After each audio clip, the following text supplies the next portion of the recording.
Daniel Kawczynski to move the motion. Thank you very much, Ms Cummings, for calling me in this debate on British sovereignty of the British Indian Ocean Territory. And before I start to talk about this British overseas territory, I'd just like to say that I've returned last week from another British overseas territory, the Falkland Islands, with my honourable friend, the member for Bracknell, and the opposition spokesman, the honourable member for Cardiff South and Penarth, the Shadow Minister for Overseas Territories.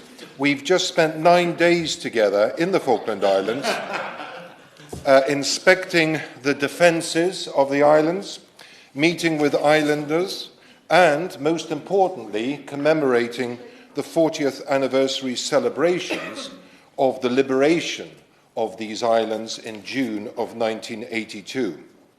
I'd like to pay tribute to the Shadow Minister for Overseas Territories. He and I, during the course of our visit, disagreed on almost everything. Politically, culturally, socially, everything. But we were in unison and total agreement of the need to protect the Falkland Islands and their right for self-determination. And self-determination is a concept that I want to return to over and over again during the course of this speech and this debate. This is the lesson, Ms Cummings, that we have learned from the conflict in the Falkland Islands. And yes, I recognise that the British Indian Ocean Territory is different to the Falkland Islands, and there are different perspectives and narratives and parameters to these two overseas territories. But one thing which is not divisible and is equally important, wherever you are in any British overseas territory, is the concept of self-determination. We cannot negotiate sovereignty of a territory without the legitimacy of consultation of the islanders and the people who are originally from that territory. Now, why do I mention the Falkland Islands? I mention them because we have to learn from our mistakes. And we have to learn from the mistakes that the Foreign Office has made in the past. And one thing which I was told over and over again during the course of our visit to the Falkland Islands was that Lord Chalfont, a Labour minister in the Foreign Office in the late 60s, was sent to the Falkland Islands in 1968 by the Foreign Office to try to convince the islanders to abandon Great Britain. They should ditch their links with Britain and they should become Argentinian. This is something that the Falkland Islands people repeatedly referenced. They've written pamphlets and books about that occasion where a Labour Foreign Office minister was sent there to the Falkland Islands to try to entice, cajole and manoeuvre an entire people to abandon their cultural heritage, their links, and their status as being part of the British family. I'm very pleased that the Falkland Islanders sent Lord Chalfont back home with the unequivocal message, we wish to remain British. We are British, and we are determined to continue to be part of the British family. I would argue that the poor handling of the situation over the Falkland Islands, in part, the poor handling by the Foreign Office in the late 60s and 70s, in part, led to and contributed to the war that then was instigated in 1982. And one thing I won't forget from my visit to the Falkland Islands is when the Honourable Member for Bracknell, the Honourable Member for South Cardiff and Penarth and I were taken to the top of Mount Tumbledown, and we saw the horrendous situation that our armed forces faced in trying to retake the islands. We paused on many occasions during that trip to the Falkland Islands where we laid wreaths and we spent time quietly together commemorating the lives of those British soldiers who gave up their lives to protect this British territory. And when the Foreign Office does make mistakes, and when the Foreign Office miscalculates, it's not civil servants or politicians who suffer, it's British soldiers who sometimes have to lay down their lives. And now, I believe, the Foreign Office is making the same mistakes that they were making with the Falkland Islands with the British Indian Ocean Territory. I'm deeply concerned that the former Prime Minister, the Right Honourable Member for South West Norfolk, made a decision in her extraordinarily brief premiership. She nevertheless made a decision to start negotiations with Mauritius over the sovereignty of these beautiful islands, 58 of them in the Indian Ocean. I've debated this issue with many colleagues, and the message from some of them is this: we are in negotiations with Mauritius due to rulings against us at the United Nations and at the International Court of Justice. Let's conclude these negotiations, and then at some stage we will consult the Chagossians. And those are the responses that I've received in many written parliamentary questions. Don't interfere in the negotiations now. Let us conclude these negotiations. They're very sensitive. It's all rather discreet, but let us conclude them, and at some stage in the future, we will consult with the Chagossians. No, no, no. That is putting the cart before the horse. And I would argue that, first of all, this government, if it has any intention to transfer even one of these 58 islands, needs to have a referendum of the Chagossian people, and they need to make a decision themselves, rather than us even starting to negotiate with Mauritius. Now, honourable members and right honourable members will know that the Labour government in the late 1960s expelled between 1,400 and 1,700 Chagossians. And I'm very pleased that my honourable friend, the member for Crawley, is here in this debate, who represents a very large contingent of Chagossians who settled in his constituency when they arrived in the United Kingdom, and I'm looking forward to hearing what he has to say. And I know that the honourable member from Manchester, Wythenshawe and Sale East also represents 400 Chagossians. So between the two of them, between these two gentlemen, they represent the lion's share of Chagossians who are living in the United Kingdom. You would give way. I will give way. Thank you, honourable member. He's making a very excellent speech. Who would vote in this referendum? Mauritian Chagossians, the Chagossians in the honourable member's constituency, second generation, third generation, people that have moved around the world? Because there is actually no one on the island that's Chagossian. Who would this referendum be for? Well, that's a very pertinent and sensible and critical question, and not one that I have an answer to in this debate. I want to raise at this stage the concept and the extraordinary need to make sure that these Chagossians are consulted. The government, in their answers in written parliamentary questions, have stated that they will consult with the Chagossians. It will be for the government ultimately, if we secure a commitment from them for a referendum by the Chagossians, to work with legal minds far superior to mine to create a framework by which a referendum could take place. The Chagossians were expelled, and I want to stand here and apologise, as I'm sure others will apologise, to the Chagossian people. These beautiful people who were expelled from their islands in 1968 to make way for an American military base. Nothing can erase the shame that we feel as British citizens that our ancestors treated the Chagossians in this way, to rip them away from their beautiful islands and to cast them to the Seychelles, Maldives, Britain, and Mauritius is unforgivable. And we can only apologise at this stage for what happened to them.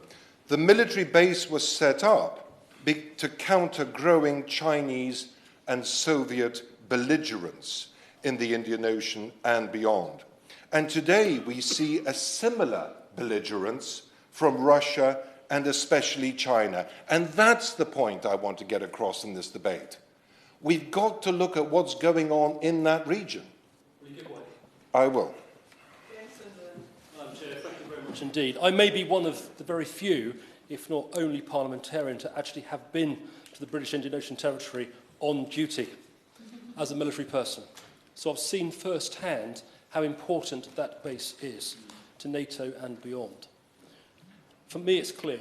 We have 2 submarine Z berths there. We have a large airbase, an airbase that was directly involved with the operations in Afghanistan and Iraq. And it's an American airbase, which is owned by the British. To my mind, it would be pathological nonsense to concede access to that part of the world. I completely agree with my honourable friend, and I'm very grateful for his intervention. I won't give way for a few minutes because I've got a lot to get through, but I'm very grateful for my honourable friend's contribution. This is the key issue. I started, and I want to get on the record, and I want to criticise my own side. I'm not prone to criticising the Conservative Party, but I'm going to enjoy myself this afternoon. I want to let rip. 7 years ago, I started to ask questions of the Conservative government. What is the government's understanding and how will it react to the fact that a fellow permanent member of the UN Security Council, and by the way, situation peculiar to only 5 nations in the world to be a permanent member of the UN Security Council, and with that status comes a tremendous amount of responsibility.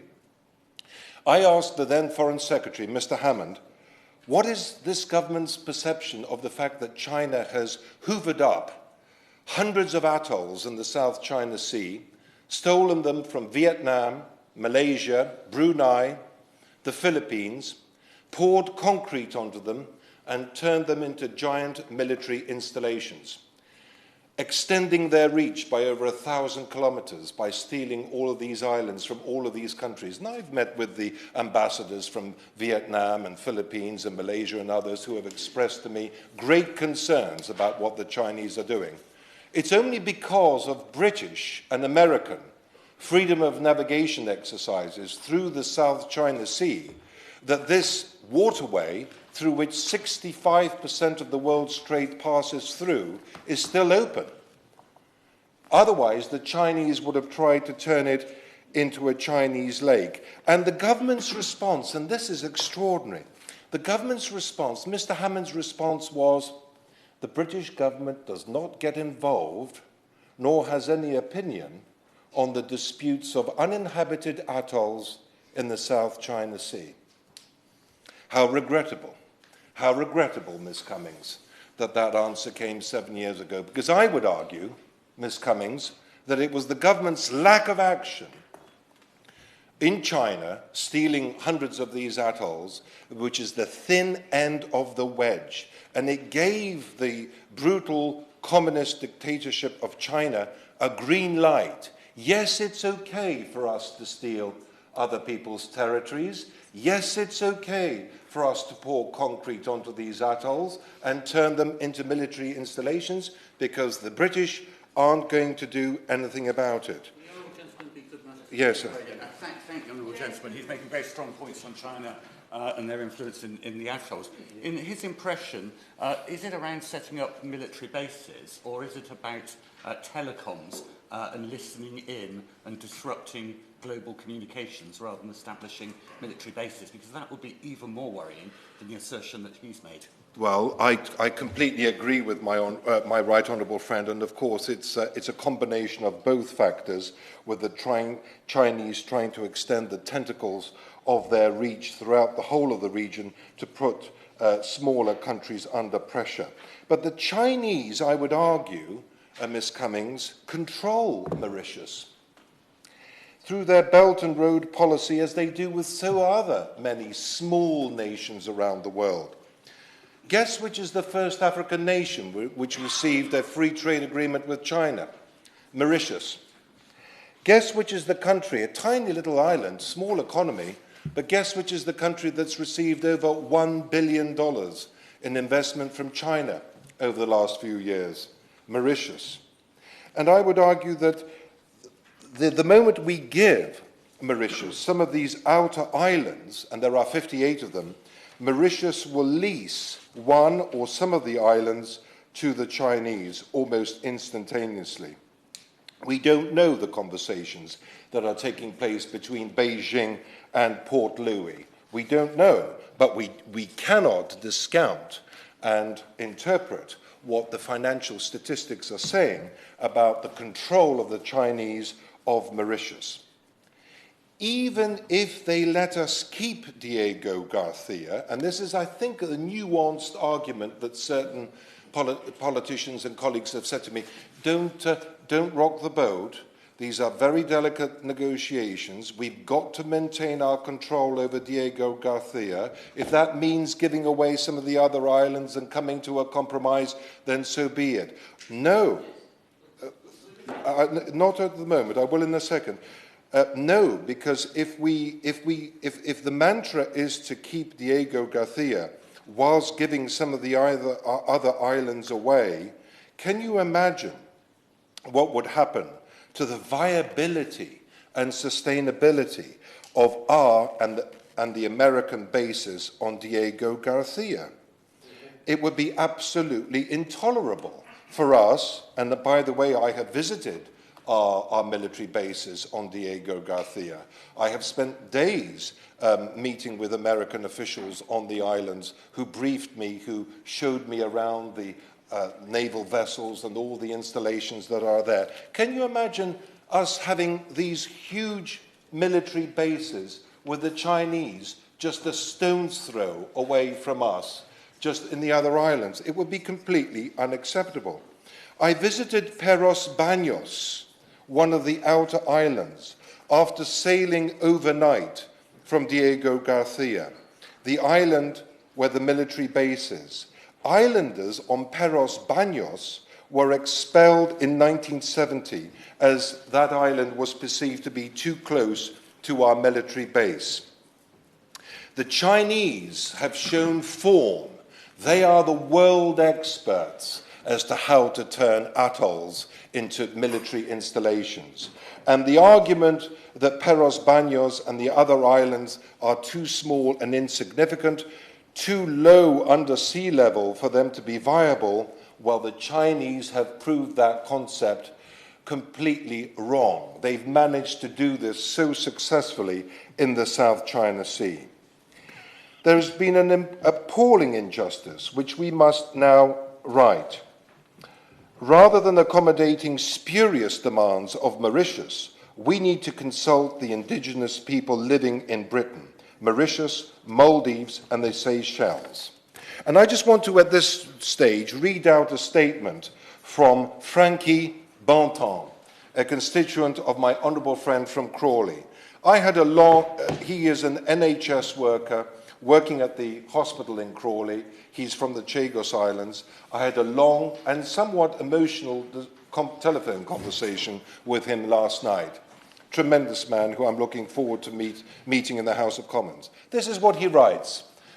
Mr. Bontemps from the Chagos Islands. I am a founding member of Chagossian Voices. I don't agree that islands should go to Mauritius. Chagossians have never been consulted at any stage, and Chagossians were never represented at the International Court or before. Chagossians have been used by the Mauritian government at the ICJ to get sympathy by providing an account of suffering. Then they were dismissed as Mauritians of Chagossian origin. They have erased our identity. This is the allegation. They have erased our identity. The Mauritian government was also complicit in the exile of Chagossians and the sale of the islands in 1965. And this is a fascinating concept. Mauritius took our money in 1965. They took our £3 million of taxpayers' money. Think to yourselves for a moment how much £3 million was in 1965. They took our money as final settlement for these islands. They were complicit in helping the removal of the Chagossians from Diego Garcia and the other islands. And now, 60 years on, they want to overturn that agreement and they want to take these islands away from us, islands which are over 2,000 kilometers away from Mauritius. he goes on to say Chagossians do not feel they are Mauritians. Chagossians feel they are still being exploited by the Mauritian government. Mauritius wants sovereignty of the islands for financial gain, and I do not think there will be resettlement of Chagossians under Mauritian rule. And he goes on to say this, and this is very evocative, very powerful, very emotional. It is wrong to describe Chagossians as Mauritians. Their origins are as slaves from Africa and Madagascar. The Chagossians have been there for 5 or 6 generations with their own language and culture, food and music traditions. It is a remote and unique culture, different to Mauritius. Then he says the judgment of Lord Justice Laws and Mr. Justice Gibbs in November 2000 said Chagossians are the belongers on the islands. As belongers, Chagossians should be their own deciders of their futures, not the Mauritian government. Self-determination should be for Chagossians, not for Mauritians who have their own island more than 2,000 kilometers away. So far, only the United Kingdom and Mauritius have been consulted. Chagossians have never been allowed to participate in decisions about their future, from exile until now. Chagossians should now be asked to decide the future of the islands. Chagossians should be around the table. It's our human right. He then goes on to say, Mr. Bontemps then goes on to say that he has written a letter to the Foreign Secretary asking for these assurances, dated the 11th of November 2022, and they have not as yet received a reply from the Foreign Secretary to that request. I'd like to thank Rob Crilly, a reporter from the Daily Mail, USA edition. He has written a story about this debate, and as a result of that story, I was contacted this week by Republican Congressman Mike Waltz, ranking member of the Military Readiness Subcommittee in the Congress of the United States of America. Mr. Waltz, Representative Waltz, is now likely to become chairman of this powerful, important group, as the Republicans have won the congressional elections recently. US bases are under their jurisdiction. And I want you to know I had a very long, fruitful discussion with the team of Congressman Waltz to highlight to them my concerns about the negotiations that our own government has entered into with Mauritius. I briefed this team about this debate, and they are extremely concerned by the news and the ramifications for them as to what would happen to their naval base if they had to share this archipelago with the Chinese. Even if we retain Diego Garcia, the other islands would be up for lease to the Chinese. We have seen what Mauritius is doing with the Agalega Island. The Agalega Island is one of their in a second, I will. Agalega Island is one of the Mauritian islands, which they have given or leased to the Indians. The indigenous population of their atoll has been removed. Massive destruction has taken place on this atoll to accommodate an Indian military base. So the Mauritians have fallen. They want to get as many, they understand the importance of the Indian Ocean. They understand how geographically significant it is. And the Mauritius is in the market to gain as many of these atolls as possible, ultimately to sell them either to the Indians or to the Chinese, or to whoever is the highest bidder. That is in stark contrast to the United Kingdom, that is seeking to protect these 58 islands. A massive conservation area has been created around the islands, twice the size of the United Kingdom, which is protecting marine and wildlife. No fishing, no oil drilling, nothing takes place because these islands are protected. Whereas if anybody is interested in what Mauritius is doing with these atolls, they should Google that information. They are wanting these islands to sell them to make money. And ultimately, the Mauritius, if we allow them to do this, will facilitate in the militarization of the Indian Ocean. Now, I'm coming to conclude my arguments, and I will give way in a second, but what I would like to say is this. We have beaten the French to secure participation in AUKUS, one of the most important military agreements that we've signed in this government's tenure of office. We are re-entering the Indian Ocean and the Pacific through our arrangement with the Americans and the Australians. AUKUS is absolutely essential.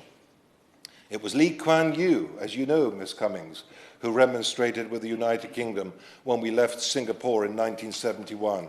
He understood the ramifications of what would happen to that region if the United Kingdom was to abandon her bases. In that period of lacking in self-confidence, in that period of retrenchment that we went through in the early 70s, we left all of these areas. And it was Lee Kuan Yew and others who foresaw the difficulties that would ensue if we did that. Finally, we have the confidence to re-enter the Indian Ocean and the Pacific. And the AUKUS military agreement, Ms. Cummings, is absolutely essential, in conjunction with our membership of the CPTPP, the Far East Trading Bloc, which we are entering next year. These islands are essential for our geopolitical strategy of supporting allies in the Indian Ocean and the Pacific from growing Chinese belligerence. I speak as the only Member of Parliament to have been born in a communist country, the only British Member of Parliament who has lived under communist oppression and tyranny.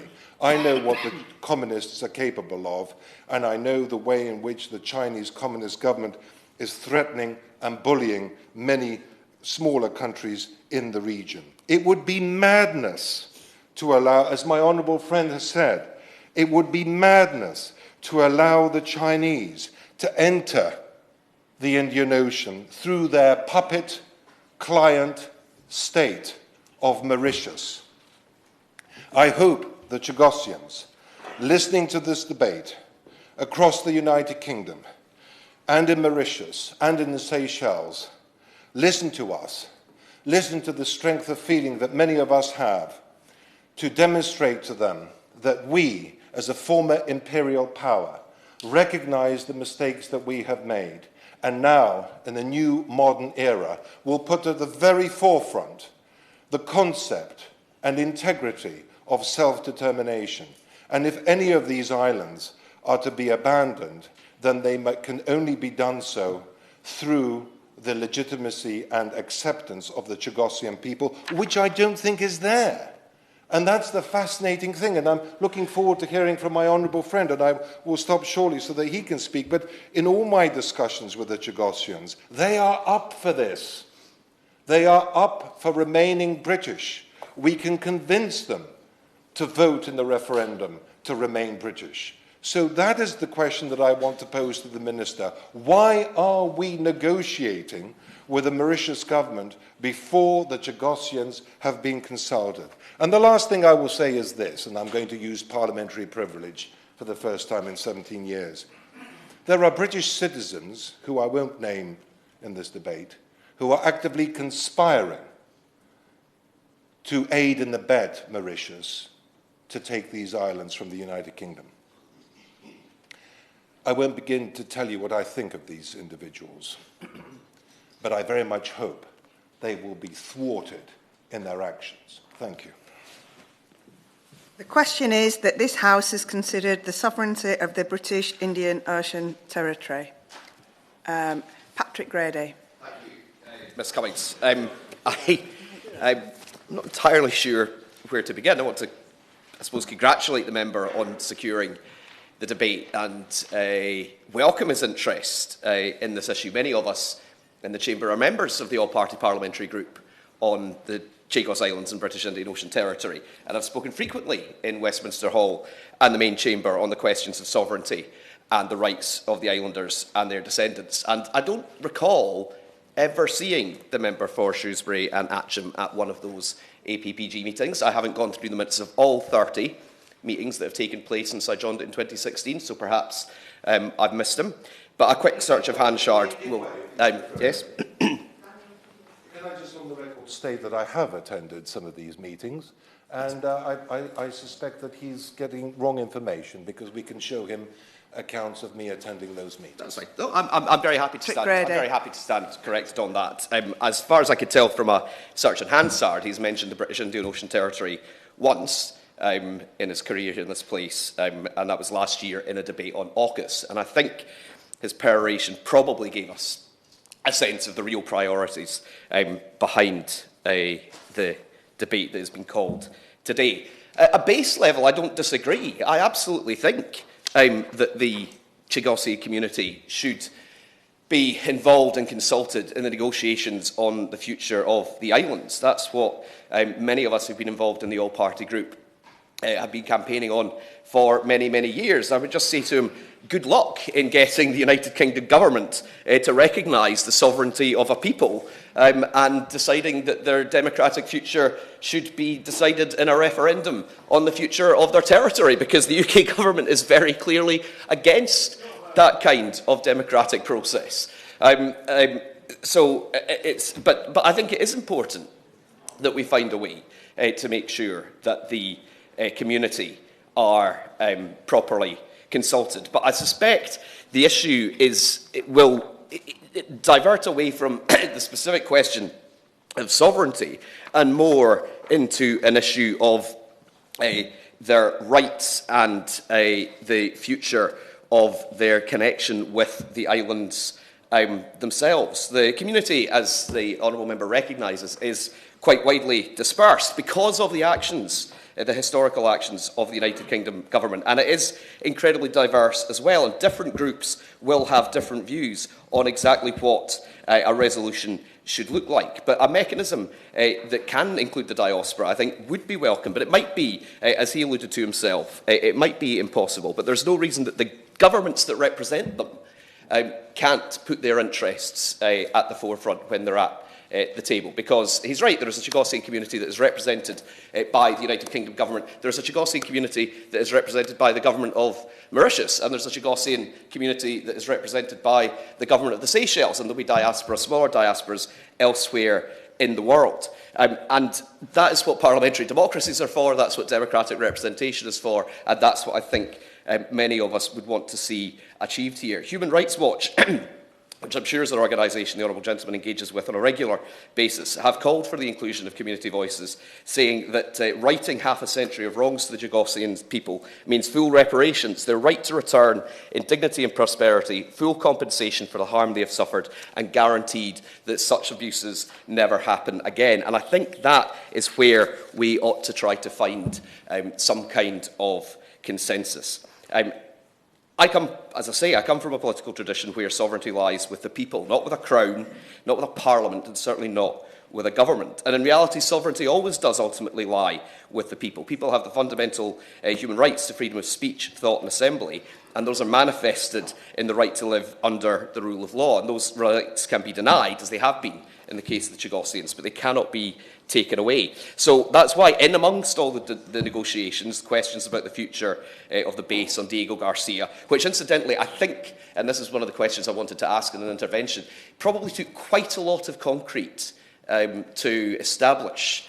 So I think I'm not sure if I completely understood the Honourable Member's argument. It appeared to be that in the 1960s, it was okay for the United Kingdom to buy an island and militarise the South Indian Ocean and pour lots of concrete on Diego Garcia and forcibly displace a population in doing so.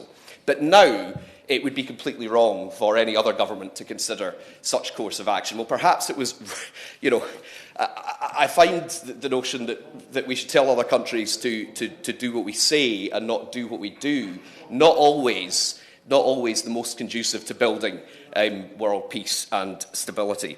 So, in amongst all of those questions, I think we do have to put the interests of the community first. We, as a Members have a duty to scrutinise the government and to speak out on behalf of our constituents, whether they're members of the Chagosy community, whether they're those, like those who contact me, who are committed human rights activists who believe that everyone in the world should enjoy the rights we too often take for granted here in the United Kingdom.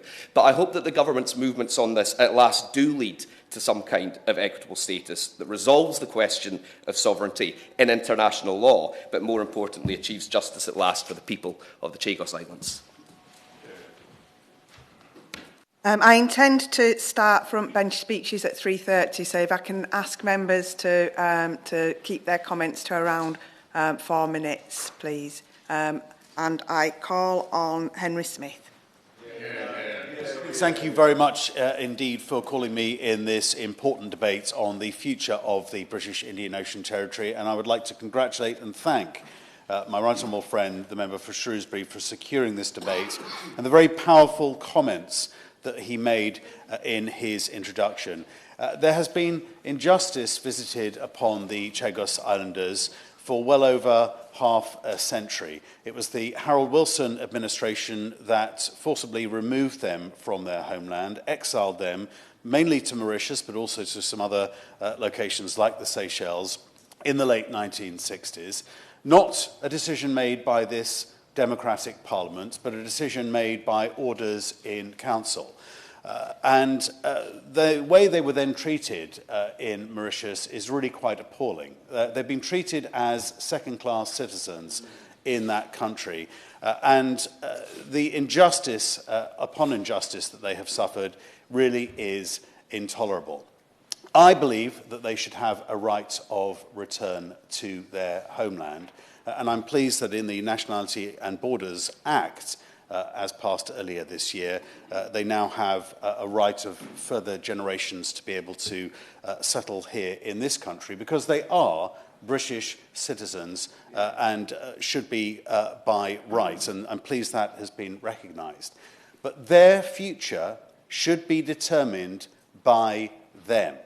And the prospect of, as has happened throughout the last half century or more, the prospects of their decision, their future being decided by London, by Port Louis, by the UN in New York, by the International Court in The Hague, or wherever else, is fundamentally wrong.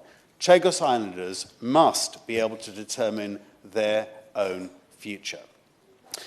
Mention has been made by my right honourable friend from Shrewsbury, Ms Cummings, of the strategic importance of the Chagos archipelago. Yes, they were very strategically important during the Cold War, very strategically important during the actions in Afghanistan and Iraq, and again with seemingly a new Cold War now having started with Russian aggression, are very strategic again. The point has been made already about the threat from China. The Chinese Belt and Road Initiative has already seen former Commonwealth countries in the Caribbean, in the Pacific Ocean, coming under Chinese coercion and influence. And there is a very real danger that if the British Indian Ocean Territory is ceded to Mauritius, then there will be real pressure for Chinese military installations on those extremely strategic islands.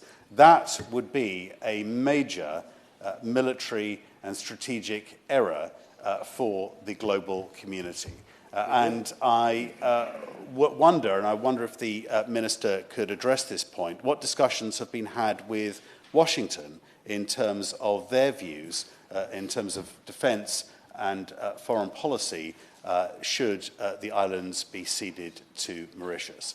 But Ms Cummings, trying to remain within the time that you are allowing, I would like to conclude my remarks by saying that, as my constituents has already been referenced, Frankie Bontemps has said of Chagosian Voices, the vast majority of the Chagos community that I represent, and I probably represent the largest Chagos community anywhere in the world, the vast majority, despite the appalling history that this country has visited on them, want to remain British, and they must be consulted. Mike Kane. Ms Cummings, it's a pleasure to serve under your chairmanship. Can I congratulate the member for Shrewsbury and Aitcham on securing the debate today. Since becoming a member of Parliament, it's been my great pleasure to get thoroughly involved with the Shagos community in my constituency, Ms Cummings. It numbers 300 to 400. What a wonderful community. They celebrate their annual Mass at St Anthony's in Woodhouse Park on Shagos Day every year, to which I'm invited. The food is fantastic as well. What a wonderful community. But what a horror story. You know, I describe their removal from those islands at that era as the mother of all injustices. They tell me, and I still have about 13 who are still alive, who remember the weeks and the days and the weeks that it happened. Forcibly having their crops burnt, their animals shot, and then being lined up on a boat to sail 800 nautical miles away to wherever, the Seychelles or Mauritius, to Port Louis, and to have their way of life ripped asunder. What is the most horrific stories I have heard in my 8 years in this place. And then, to compound what I have called the mother of all injustices, they then have the injustice of how they were then treated in Mauritius. Going forward. And so we've had 50 years of systemic sort of failure, failing these people who live in systemic poverty. It's passed on from generation to generation. The reason why I would say to the Honourable Member for Crawley that in his constituencies they get the jobs in the airport, as they get the jobs in the airport in my constituency. And we have to do more. We have to go further and faster to begin to break down that systemic generational upon generation of poverty that they suffer. And I think we can do it. Now, the UK is subject to the rule of international law. And the Honourable Member for Shrewsbury is right. You know, we see firsthand China's tentacles everywhere, not in my constituency, in my city. And there's no need to talk to a Mancunian at the moment about what China are doing in its own consulate in my city, where the Consulate General is coming out and dragging Hong Kong protesters in and beating them up. That's a foreign state in my city perpetrating this. A consulate that we had a wonderful relationship with for 60 years, but in the last 5 or 10 years we've seen the change and the authoritative tone of the Chinese government. But we are subject to the rule of law. And this International Court of Justice ruling against us at the UN forces us into a position. And the UK has to, I think, enter some form of negotiation. But in doing so, I think we should do it in the sense, as the member for Glasgow East, North said, that there should be good outcomes for the Shagos communities. Outcomes where they can get British passports. How many of us who represent them have struggled in the Windrush generation that we've had the last few years to get them ordinary British passports, the right to remain, to do that, to get them better jobs, to get them bursaries for education, to be able to send back the natives who came if they want to burial on those islands. Now, for all sorts of reasons, I've taken over the chairmanship of the APPG. And for 8 years, sat on it, we have campaigned religiously to highlight the plight of this community. And I will meet with Chagosian Voices next week, again to hear firsthand about their thoughts on these negotiations. But in my first act as chairman, I wrote to the Foreign Secretary, Ms Cummings, and he has now kindly agreed to come and address the committee early in the new year. So we will get first-hand information about where these negotiations are up to and what the intent in the British state is. But for those of us, many of us around this table who've campaigned for years on this subject, let's make sure we put the Shagosians, their rights, their dignity at the heart of everything we do going forward. Thank you. Thank you, Ms Cummings. It's a pleasure to serve under your chairmanship, and I'd like to congratulate the member for Shrewsbury and Aitcham for securing this debate. Now, what happened to the Jagosians between 1968 and 1973 was wrong. Britain pretended Jagosians did not exist, that the islands were not permanently inhabited, and then they participated in forced mass deportation. These people were abandoned by Britain. And in turn, in Mauritius, they face poverty, disease and discrimination. The British government made a mistake. But mistakes can be excellent learning opportunities. And the first thing to do is to own the mistake. Admit when you get it wrong. And I think the British government have tried to right this historical injustice. They've recognised the Chagossians as British subjects, and there is now a thriving community here in the UK. But there is plenty more to do. And another lesson that comes from making a mistake is to look to the future, to communicate, and to not repeat that mistake.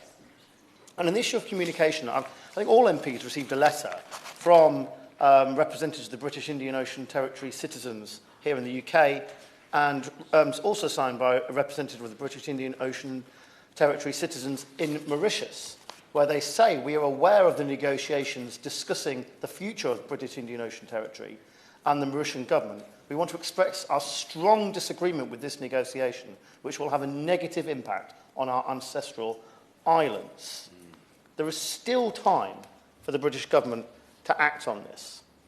A ban on resettlement of the Chagos Islands in 2016 follows decades of unsuccessful legal challenges in the UK. The government decided against resettlement of the Chagossian people to the British Indian Ocean Territory on the grounds of feasibility, defence, security issues and the cost to the British taxpayer, that there would be limited healthcare and education and a lack of jobs and economic opportunities. And I think we all accept it wouldn't be easy. But speaking personally, I think to try the very least we owe to the Chagossians. We have many successful overseas territories with small populations. And, it's just worth pointing out, by the way, Mauritius is not next door to the Chagos Islands. It's 1,300 miles away. And just in context, if we look at the distance between the Falkland Islands and Patagonia, we're talking only about 300 when we talk about that distance. But I did kind of hope that we would right this historical wrong. Consultation with the Chagossians displayed a 98% support for resettlement and a government-commissioned feasibility study which deemed resettlement practically feasible. But I'm afraid now to enter into negotiations on sovereignty with the islands with Mauritius without talking directly to the Chagossians, I feel is not right. When it comes to the Falkland Islands and Gibraltar, we do not accept that it's a bilateral issue between Argentina and the UK and Spain and the UK, respectively. No, we ensure the Falkland Islanders and the Gibraltarians are of equal status. Self-determination is not something we can choose when it's convenient to recognise. It's either important or it's not. And, will the minister meet with the representatives of the British Chagossians? That's the question that I've come to ask. And I'm really pleased to hear the report from the member for Wythenshawe and say at least that will happen. But will we allow the people who we removed decades ago to have a say on what happens to their homeland? They deserve representation. Let's not let history repeat itself. Because despite everything we have done to them, Chagossians are proud to be British. They deserve our respect. They deserve self-determination. Let them have their say. Do not compound the error we made decades ago, because I don't think any of us wants to be here in 30 years' time admitting another historical injustice. Yeah.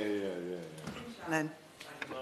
And can I, first of all, congratulate the Honourable Gentleman for Shrewsbury for leading today's debate, and indeed it's good to discuss the sovereignty of the British Indian Ocean Territories. And I understand the member undertook a visit to the islands back in 2020 and maybe even further back in that, after claims that the UK's exit from the European Union could hinder the sovereignty of the British Indian Overseas Territories. So there was some knowledge, and I think the Honourable Gentleman has indicated that knowledge and how he demonstrated this speech and how he delivered the speech in the Chamber today. We have maintained and created a very stable relationship with our territories abroad and must ensure we continue this. So it's really good that we can be here to do just that. How do we do it? Honourable members have laid out their thoughts. Others have a slightly different point of view, but I think we all wish to see the same delivery and when it comes to solutions, because the solution is what it's all about. I always seek justice for those who have been wronged. The Honourable Gentleman for Peterborough spoke about that there early on. The first thing when you do, when something's wrong, you apologise, you recognise that, and you try to right it. And I think the Honourable Gentleman is set out the scene how to do that. And hopefully the Minister will be able to give us some help. The UK shares extraordinary defence facilities with the US at Naval Support Facility at Diego Garcia. The base is crucial to Anglo-American power in the region and extends upon the order we created through and after World War II. There have been discussions on handing over the sovereignty of the islands to Mauritius, undermining, I believe, the legitimacy that Britain has over the islands. Many members here today have also raised concerns over the rise, and I do it again to reiterate, because we all recognise the potential Chinese aggression that there is across the world within the islands, especially that of the Chagos archipelago. It's important to remember that international support must be built in order to retain the legitimate sovereignty we already have. In addition to this, in 1982, and Margaret Thatcher set a precedent that the United Kingdom would do everything necessary to defend our overseas territories, and when it came to the Falklands Islands. And I think we have a duty, I believe, to honour that same commitment that there's been for the Falklands and also for Gibraltar that the Honourable Gentleman for Peterborough referred to. It is important now that the current Prime Minister carries on these legacies and promises to protect the sovereignty of all British territory abroad. The risks of handing sovereignty to Mauritius with its deepening economic ties to Beijing offer no guarantee to anyone that China won't soon have its own defence base on that very island. The geography of Diego Garcia is also posing a problem given its close proximity to China. The island is only a few hundred miles from the south of the Chinese border, and this is the UK's only defence base situated between Iran, Russia and China. So for our own safety, we have to be honest as well, for our own safety and our role that we have, I think it's important that we simply can't allow this base to come under Chinese control, and any insinuations this will be discussed are very concerning. The naval base serves as a logistics and support base for naval vessels, for warplanes, for special forces. I understand, Madam Chair, the only one of its type for this location. In addition to this, Madam Chair, the wildlife and environment of the British Indian Ocean territory are exceptional. The territory has the greatest marine biodiversity. And it's really important to state this as well. Yeah, okay, yeah. Just on that point on the Henry Smith. This is critically important. A couple of years ago, there was a Japanese oil tanker that ran aground just off the Mauritian coast, and the Mauritian response was quite appalling to that. And there are deep concerns, I think, that the pristine marine environment that we have around the British Indian Ocean territory could be under risk. And will he join with me in calling on the government to ensure that that is not the case? Jim Shannon. My next sentence, and it's just going to be those very words along these lines. But the territory has the greatest marine biodiversity in the UK and its overseas territory. It's unique in its very texture and system that it has, as well as some of the cleanest as well. Well, in this world where we always hear about how the oceans are so full of plastics, etc., it's the cleanest seas and the healthiest reef systems in the world. So we must, I believe, protect the environment that surrounds. Highlands also represents a nearly untouched ocean observatory, which provides researchers across the world and from all countries with a place like no other for scientific research. A unique location for scientific study, and these expeditions have contributed towards the development of the islands as an observatory for undisturbed ecosystems. The UK respects this, but we have to guarantee there will be no further threat from China in relation to marine biodiversity. Just conclude with this, Madam Chair. China poses a threat to not only the sovereignty of the islands, but also aspects of our world too. Environment in particular are referred to. Whilst the UK holds a completely legitimate sovereignty over the islands, we must encourage our other colleagues to stop the calls for sovereignty going to Mauritius. The above are what has helped us maintain the success of this relationship so far. So as far as we should do what we can to prolong this for our own safety and for this and as a base for our defence, I believe it's time, as Margaret Thatcher says, to honour, as she did in 1982, honour the people of these and the citizens of these islands in the same way. Thank you. And I thank the Honourable Member for Shrewsbury and Action for bringing forward this debate and introducing the debate. He said he was going to focus on self-determination in particular. I think that's very important. As other Honourable Members have said, what happened originally when that base was set up, what happened to the Chagosian people was outrageous, it was wrong, and we apologise for that. However, I'm not going to focus on the issue of self-determination. I think there are bigger issues than self-determination and sovereignty, and that is global security and defence. Back in the 60s, the base was set up for very, very good reason to mitigate against the Soviet and Chinese threat. Those threats are greater now than they were in the 60s and were throughout the period of the Cold War, and actually are more complex. I think it is unfeasible that the islands can be repopulated. Certainly I visited some of the outer islands where there were lots of graves of very small children. People died very young as children. The business of sustaining the island, the palms, was reducing even before the atrocity of the removal of individuals. But on the main island, the base is absolutely essential. It homes an airway that you can fly the space aircraft from, multiple aircraft. There's hard standing for tens of thousands of troops to be deployed around the world. And in protected area, there are a large number of ships which have military equipment on. And to call them ships perhaps is wrong. They are 7, 8-storey car parks. On each level of those car parks, there are bulletproof machinery, diggers, tanks, armoured personnel vehicles that drive off the 7th floor into the water, go across the water and invade a land. There's an ability around over 350 places around the world to deploy and sustain that level of troop commitment. This is a massive, massive facility for the global security and defence of the world. And I think we need to consider that alongside the legitimate sovereignty and self-determination issues. Originally, there was a 50-year lease. That rolled over to the 20-year lease. There's now talk, and I think an offer from Mauritius for a 99-year lease. I would urge the government to think about Hong Kong. 99-year lease, that seems such a long time ago. Yet we've seen what's happened there with China and beyond.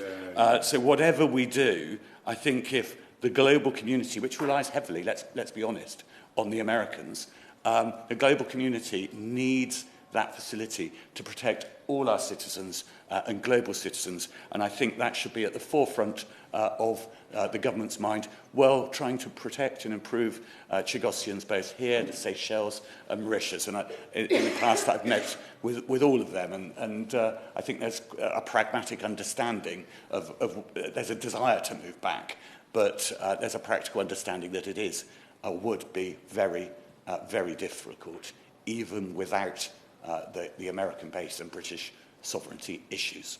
Thank you. I'm starting the front bench speeches now with Alan Smith. Thank you, Ms Cummings. It's good to see you in your place. Thank you for calling me. I'd congratulate the member for bringing forward this really very interesting debate. We've had a good exchange of views this afternoon. I have to say, delighted to hear so many colleagues are in favour of the right to self-determination. We'll be back in touch about that on more domestic matters. But when it comes to the Chagos Islands, I'd try to strike a note of consensus that the old story of the American tourist who was lost in rural Ireland asked his way to Tipperary, and the local farmer said, sure, if I was going to Tipperary, I wouldn't start out from here. I think we can all agree that there has been a historic injustice done to the Chagossian people. I think we can all agree, I hope we'd all agree, that that injustice is continuing. And frankly, I'm not interested which government or which government department or how it was done did it to them. The British state has a real debt to these people. And there is an injustice that we need to focus upon above all else. Now, the SNP, starting with first principles, the SNP believes that people are sovereign, not crowns, not parliaments, as my good friend from Glasgow North said. We believe that the state should serve its people, not the other way round. We believe that people should choose their state, indeed, not the other way round. We also believe, of course, in the right to self-determination. It's one of the main reasons why the SNP exists. It's why we're in business. We also recognise, of course, that international law is sometimes messy. Black and white isn't necessarily one size fits all, especially when it comes to the Chagos Islands. So the way that this was done has been analysed in international courts. The way that the situation of the Chagossian people has been analysed by a number of credible, serious organisations. In February 2019, the ICJ, the International Court of Justice, ruled that the UK's occupation of the archipelago is illegal. That's a matter of fact. In May 2019, this was taken to the UN General Assembly, and there was an overwhelming vote to condemn the UK's continuing occupation of the Chagos Islands.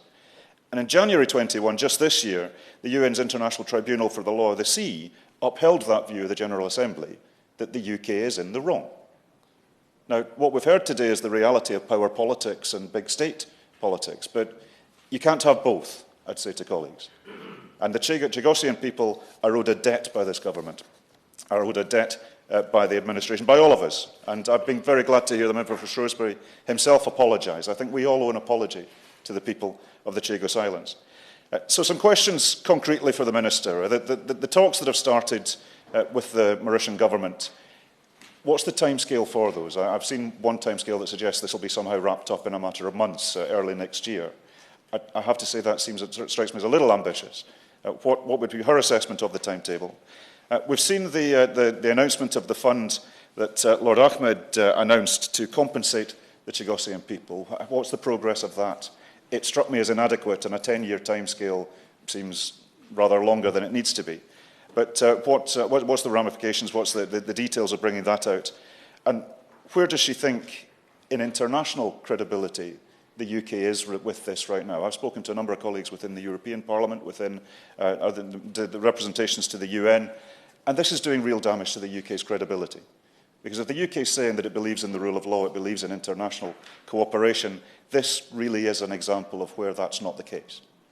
So I think the UK government needs to take this really far more seriously than they've seen so far, but the priority has to be the Chagossian people themselves and the historic injustice that's been done to them. Thank you. It's a pleasure to serve under your chairpersonship, Ms Cummings, and I'd like to thank my honourable friend for Shrewsbury and Atcham for securing this debate at a critical time of change for the Chagos Islands, and thank colleagues for a range of comments and contributions in today's debate. I wasn't sure totally whether to thank my honourable friend for his comments at the start of the debate about myself. We did have a very enjoyable trip to the Falkland Islands and reference declarations which will go down in due course about that. And I, of course, do agree with his characterisation that he made of our united position on the Falkland Islands and our resolute support for them, which is a long-standing position of the opposition, and I've indeed reiterated it on many occasions well before visits, and indeed in relation to many of our other overseas territories positions that we have taken. But I would gently say from the outset that I obviously don't accept a number of the historical analysis and comparisons that he made, and neither indeed does the House of Commons Library briefing which was provided for this debate, and indeed statements that were made by the Governor of the Falkland Islands and indeed the Chief Minister of Gibraltar. And I think it's very, very important when we're talking about our overseas territories that we understand the distinct and different situations in regarding all of them, and obviously the situation around the Chagos is a particularly complex and nuanced debate, and I think we should take it in that vein and not be making comparisons in relation to other overseas territories. I want to pay tribute to colleagues across the House, particularly those with Chagossian communities and their constituencies, for the advocacy and support they've provided over many years on this issue of real sensitivity and pain for those communities, and also in raising the concerns about our diplomatic standing and commitments internationally. And I also want to express my gratitude to the all-party group, also declare my membership of that group, for their tireless efforts in keeping the Chagos Islands on the political agenda and meticulously scrutinising the policies of successive governments. And I want to say from the outset that we in the opposition welcome the government's decision to begin discussions with Mauritius around the future of the islands, but I want to set out a detailed set of questions and concerns on that matter. And I think we have to be guided really by a few key principles, and I don't set these out in any particular order of priority, but I think we have to understand the concerns around our national security and that of our allies and strategic partners, our compliance with international law and upholding our international obligations and the consequences if we do not do that, the rights and wishes of the people of the Chagos after decades of pain and hardship. I, Ms Cummings, have personally met with and heard from many different representatives from the Chagos community over many years. I've heard different views expressed by different parts of the community, but it is crucial that their distinct and different voices in some cases are heard in this process. And of course, critical also in our concerns must be those other crucial issues, particularly around the protection of the environment and the marine ecosystems around the archipelago, which have been raised by a number of members. But this is a deeply complex issue, and I want to start really with this issue of the rules-based international order, which has to be central to UK foreign policy. This historic injustice continues to prevent this from being the case, adhering to that, and I share the absolute and deep regret for past actions of previous governments, including those of Labour governments in the past. Those actions taken in the late 1960s and early 1970s were completely unjustifiable, and a number of us will have read the shocking documents from that period and language that was expressed in them, which was completely and utterly unacceptable. So we have a fundamental moral responsibility to islanders that will not go away. And I remain convinced that there must be a lasting resolution to this challenge, one that lives up to moral and legal obligations, and one that draws on the views of Chagossians around the world and is reached in cooperation with our partners and allies too. The apology must be there from all of us, and it certainly is from our side for those actions in the past, but we need to be looking to the future. We need to be looking at what is being done for Chagossians today, not just in relation to the situation in the archipelago going forward, but also for Chagossians, of course, here in many communities. The ICJ's ruling in 2019 was unequivocal in its view that the United Kingdom has, and I quote, an obligation to bring an end to its administration of the Chagos archipelago as rapidly as possible. And there was a vote of 116 to 6 adopted by the United Nations General Assembly, which called, and I quote, for the UK to unconditionally end its occupation of the archipelago as soon as possible. That's, of course, been supported by the 2021 ruling of the Special Chamber on the International Tribunal for the Law of the Sea. And although, of course, the tribunal did not have competence on territorial disputes, it stated that Mauritius' sovereignty over the Chagos archipelago can be inferred from the ICJ's determinations. Unfortunately, the government has spent several years simply ignoring and denying these developments, which has actually damaged our diplomatic reputation, not just with Mauritius, but also with many other countries across Africa, Asia and the Pacific, and in a range of international legal and human rights bodies. Even the Maldives, which has historically aligned with the UK government position on this, has recently changed its position to align with the rest of the international community. Now, I do take on board my friend comments regarding China and their expansion in the South China Sea, the Indian Ocean and beyond, and he raises some legitimate concerns, although I don't accept his wider characterisations of Mauritius. It is a fact that China has made increasing encroachments in the territorial waters of its neighbours and vast claims in the South China Sea while ignoring judgments against it. And that's been, of course, matched by a growing assertiveness and even belligerence towards some of our allies and partners in the region. So I do hope the Minister can set out what assurances that we've had on these matters and on China's activities in the regions. But it's actually my view that in relation to these concerns, it's the inverse that will actually play out if we don't resolve this. Because if we make this unresolved in terms of international law, it would only play into the hands of China and others who would seek to undermine international judgments and international law. When we want to call on China to comply with the Permanent Court of Arbitration's judgment on the South China Sea, they're going to say to us, well, you're not in compliance with the ICJ or with the Tribunal on the Law of the Sea, or indeed in relation to a number of other maritime and territorial disputes that are very much in our interest to be pursuing and defending resolutely. So we cannot have a situation where one hand is doing one thing and another is doing the opposite. It's also, of course, right that we do absolutely the right thing for the Chagossians. The various support packages that were announced haven't been followed through. We've seen very little money spent from that package. I wonder if the Minister can elaborate. It's supposed to be £40 million of a package. The last answer I had said that only 810,000 of that have been spent. Completely unacceptable. I hope the Minister can say something about that. What discussions has she had with all the different Chagossian groups? Of course, not just here in the UK, but many who are located in Mauritius, Seychelles and elsewhere. I'm conscious of the time, so I won't, if I may. I want to just also say about the costs that the UK government has spent on defending the indefensible in the legal position. An answer I had back said the UK had spent nearly £6 million on external legal services relating to defending cases which they then lost in the ICJ. And unclos, that's clearly unacceptable at a time of pressures on the public purse. Could the Minister provide an update on the figure of how much money has been spent on defending the previous position? I want to come on to the issue of citizenship. It's been rightly raised by a number of members, including by my honourable friend from Wythenshawe and Sale East. The Nationality and Borders Act created an entitlement for direct descendants of Chagossians who were not already citizens to acquire British nationality. Understand the process opened in November, but I hope that the Minister can set out what is going to be done to address this issue where Chagossians have been denied that right to British nationality, and ensuring that they can get what is rightfully theirs, and provide some assurances on that. Can she say a little bit, we know that previous negotiations have not gone well, they've broken down in 2009, 2016, 2017. Can she just say a little bit about the tenor and tone of the negotiations and how we're going to make sure that they go forward in a constructive spirit and achieve an agreement?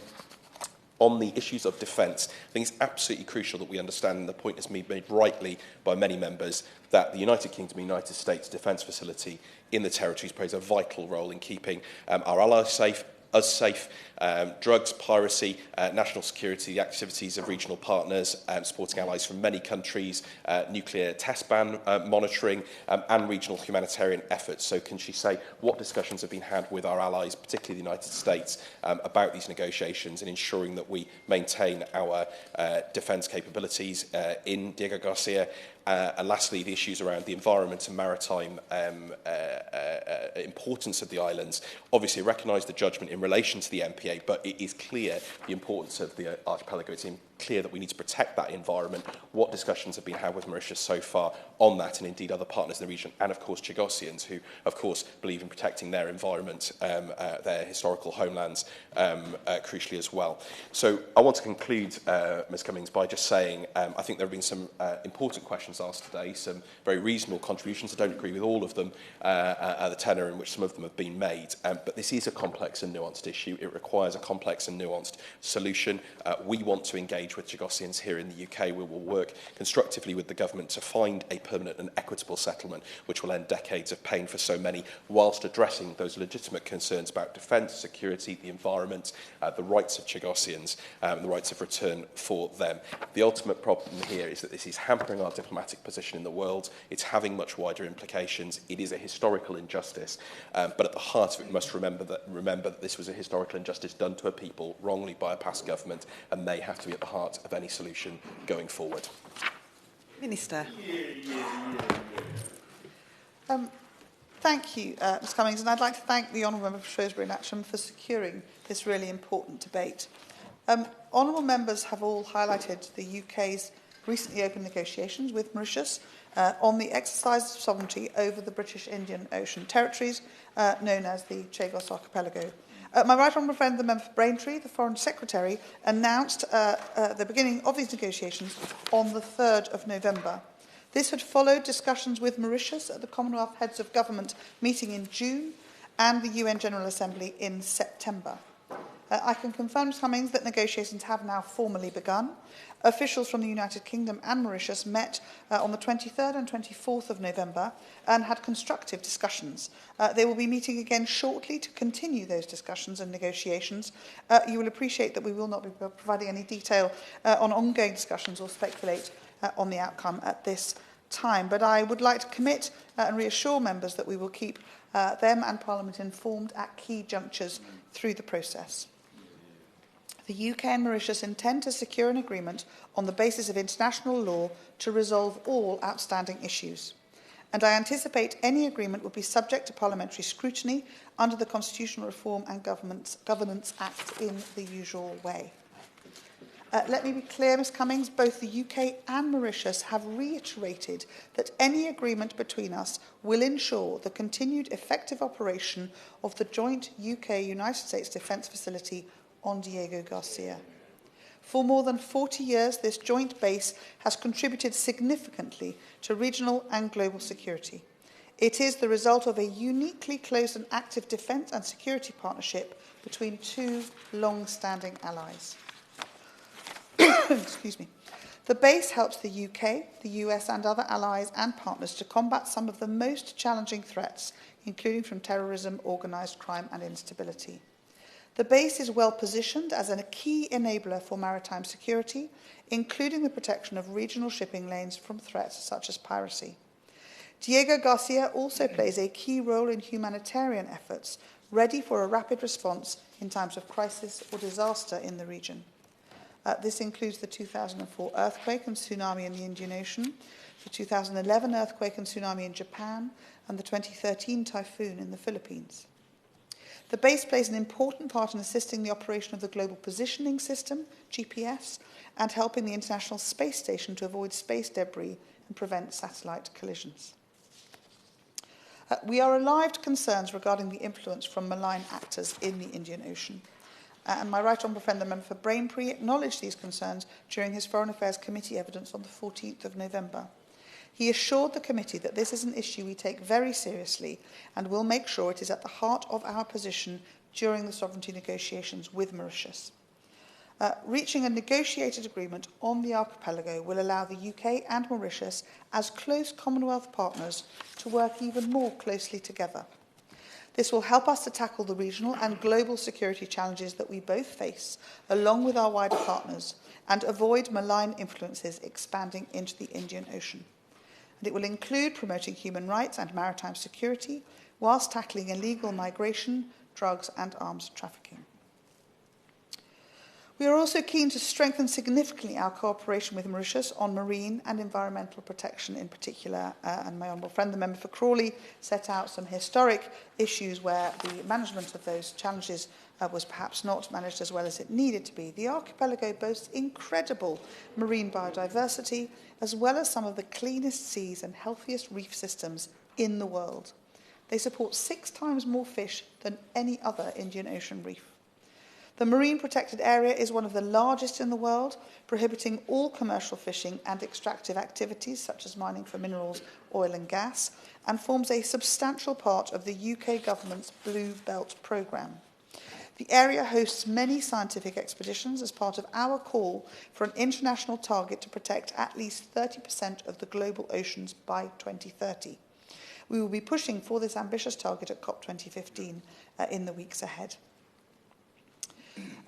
Ms Cummings, we recognise the views of the diverse Chagossian communities in the United Kingdom, Mauritius and the Seychelles. We recognise the diversity of views in the Chagossian communities and we take those views very seriously. So while the negotiations are between the UK and Mauritius, we will ensure that we engage with the communities as negotiations progress. And I note the Honourable Member for Peterborough's kind invitation to meet with some of those communities.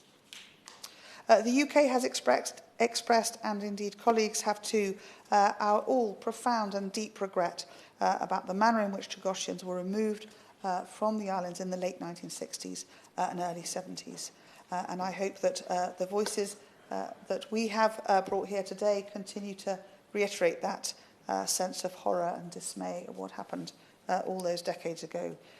We are committed to supporting Chagossians wherever they live through the £40 million Chagossian support package, funding projects in the UK and overseas, and I'll commit to writing to my friend to set out in more detail how that is progressing.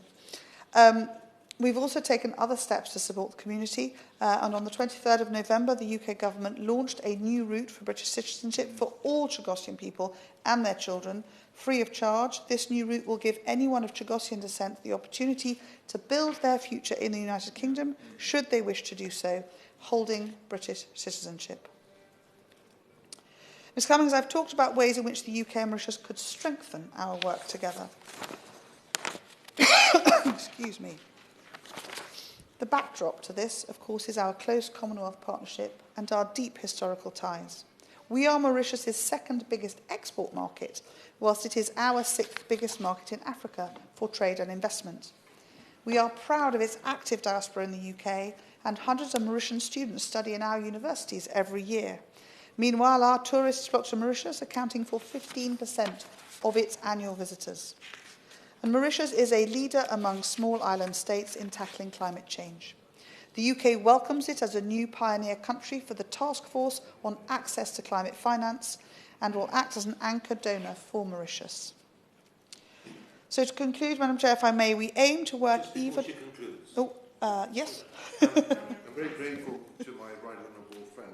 Just before she concludes, the main tenet of my discourse this afternoon was in trying to get a commitment from her for a referendum of the Chagossian people before any decision is taken.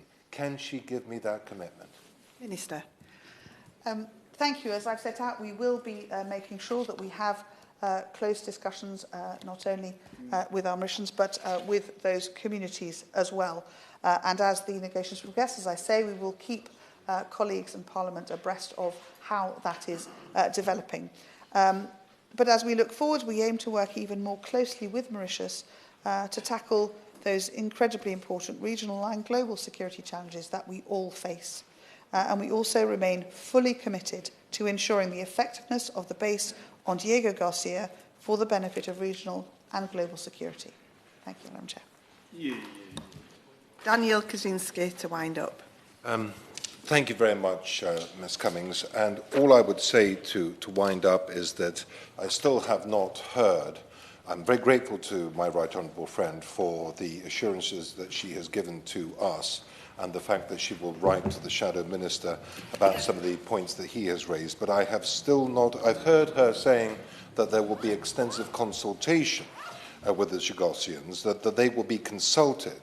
But I still haven't heard from her lips that there will be an internationally recognised referendum.